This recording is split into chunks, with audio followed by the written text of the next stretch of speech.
प्रिय देशवासियों, नमस्कार। हम सभी ने बीते दिनों में देश का सामर्थ्य और उसका संयम दोनों देखा है। मैं सबसे पहले भारत की पराक्रमी सेनाओं को, सशस्त्र बलों को, हमारी खुफिया एजेंसियों को, हमारे वैज्ञानिकों को, हर भारतवासी की तरफ से सैल्यूट करता हूं। हमारे वीर सैनिकों ने ऑपरेशन सिंदूर के लक्ष्यों की प्राप्ति के लिए असीम शौर्य का प्रदर्शन किया। मैं उनकी वीरता को, उनके साहस को, उनके पराक्रम को आज समर्पित करता हूं हमारे देश की हर माता को, देश की हर बहन को और देश की हर बेटी को ये पराक्रम समर्पित करता हूं। साथियों, 22 अप्रैल को पहलगाम में आतंकवादियों ने जो बर्बरता दिखाई थी, उसने देश और दुनिया को झकझोर दिया था। छुट्टियां मना रहे निर्दोष मासूम नागरिकों को धर्म पूछकर उनके परिवार के सामने, उनके बच्चों के सामने बेरहमी से मार डालना,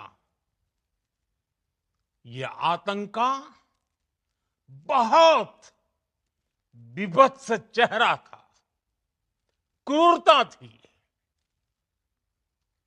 ये देश के सद्भाव को तोड़ने की घिनौनी कोशिश भी थी। मेरे लिए व्यक्तिगत रूप से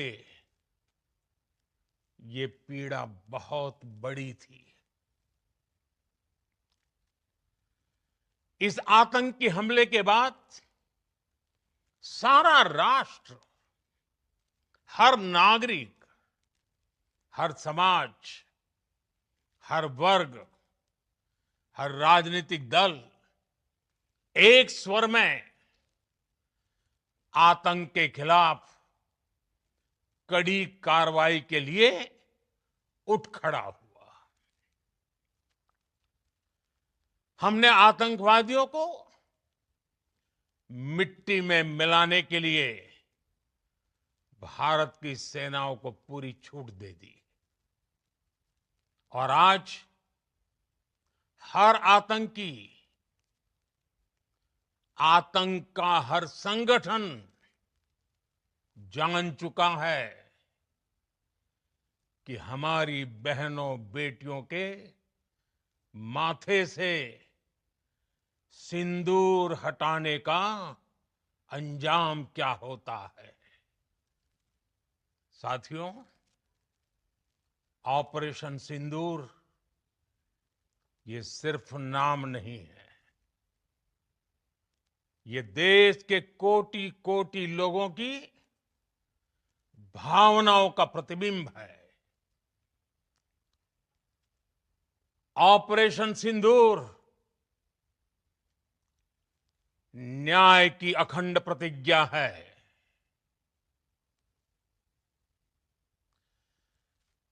6 मई की देर रात, 7 मई की सुबह पूरी दुनिया ने इस प्रतिज्ञा को परिणाम में बदलते देखा है। भारत की सेनाओं ने पाकिस्तान में आतंक के ठिकानों पर, उनके ट्रेनिंग सेंटर्स पर सटीक प्रहार किया। आतंकियों ने सपने में भी नहीं सोचा था कि भारत इतना बड़ा फैसला ले सकता है। लेकिन जब देश एकजुट होता है, नेशन फर्स्ट की भावना से भरा होता है, राष्ट्र सर्वोपरि होता है, तो फौलादी फैसले लिए जाते हैं, परिणाम लाकर दिखाए जाते हैं। जब पाकिस्तान में आतंक के अड्डों पर भारत की मिसाइलों ने हमला बोला, भारत के ड्रोन्स ने हमला बोला, तो आतंकी संगठनों की इमारतें ही नहीं, बल्कि उनका हौसला भी थर्रा गया। बहावलपुर और मुरिद के जैसे आतंकी ठिकाने एक प्रकार से ग्लोबल टेररिज्म की यूनिवर्सिटीज रही है। दुनिया में कहीं पर भी जो बड़े आतंकी हमले हुए हैं, चाहे 9/11 हो, चाहे लंदन ट्यूब बॉम्बिंग हो, या भारत में दशकों से जो बड़े बड़े आतंकी हमले हुए हैं, उन सब के तार कहीं ना कहीं आतंक के इन्हीं ठिकानों से जुड़ते रहे हैं। आतंकियों ने हमारी बहनों का सिंदूर उजाड़ा था, इसलिए भारत ने आतंक के ये हेडक्वार्टर्स उजाड़ दिए। भारत के इन हमलों में 100 से अधिक खूंखार आतंकवादियों को मौत के घाट उतारा गया है। आतंक के बहुत सारे आका बीते 2.5-3 दशकों से खुलेआम पाकिस्तान में घूम रहे थे, जो भारत के खिलाफ साजिशें करते थे। उन्हें भारत ने एक झटके में खत्म कर दिया। साथियों, भारत की इस कार्रवाई से पाकिस्तान घोर निराशा में गिर गया था, हताशा में गिर गया था, बौखला गया था। और इसी बौखलाहट में उसने एक और दुस्साहस किया। आतंक पर भारत की कार्रवाई का साथ देने के बजाय पाकिस्तान ने भारत पर ही हमला करना शुरू कर दिया। पाकिस्तान ने हमारे स्कूलों, कॉलेजों को, गुरुद्वारों को, मंदिरों को, सामान्य नागरिकों के घरों को निशाना बनाया।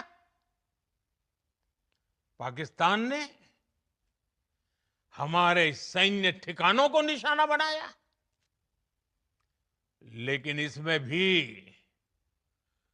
पाकिस्तान खुद बेनकाब हो गया।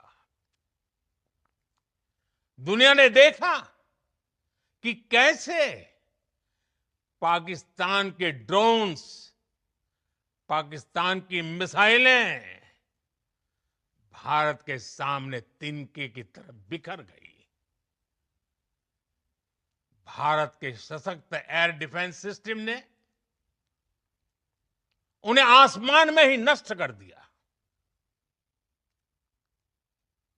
पाकिस्तान की तैयारी सीमा पर वार की थी, लेकिन भारत ने पाकिस्तान के सीने पर वार कर दिया। भारत के ड्रोन्स, भारत की मिसाइलों ने सटीकता के साथ हमला किया। पाकिस्तानी वायुसेना के उन एयरबेस को नुकसान पहुंचाया, जिस पर पाकिस्तान को बहुत घमंड था। भारत ने पहले 3 दिनों में ही पाकिस्तान को इतना तबाह कर दिया जिसका उसे अंदाजा भी नहीं था। इसलिए भारत की आक्रामक कार्रवाई के बाद पाकिस्तान बचने के रास्ते खोजने लगा। पाकिस्तान दुनिया भर में तनाव कम करने के लिए गुहार लगा रहा था, और बुरी तरह पीटने के बाद इसी मजबूरी में 10 मई की दोपहर को पाकिस्तानी सेना ने हमारे डीजीएमओ को संपर्क किया। तब तक हम आतंकवाद के इंफ्रास्ट्रक्चर को बड़े पैमाने पर तबाह कर चुके थे।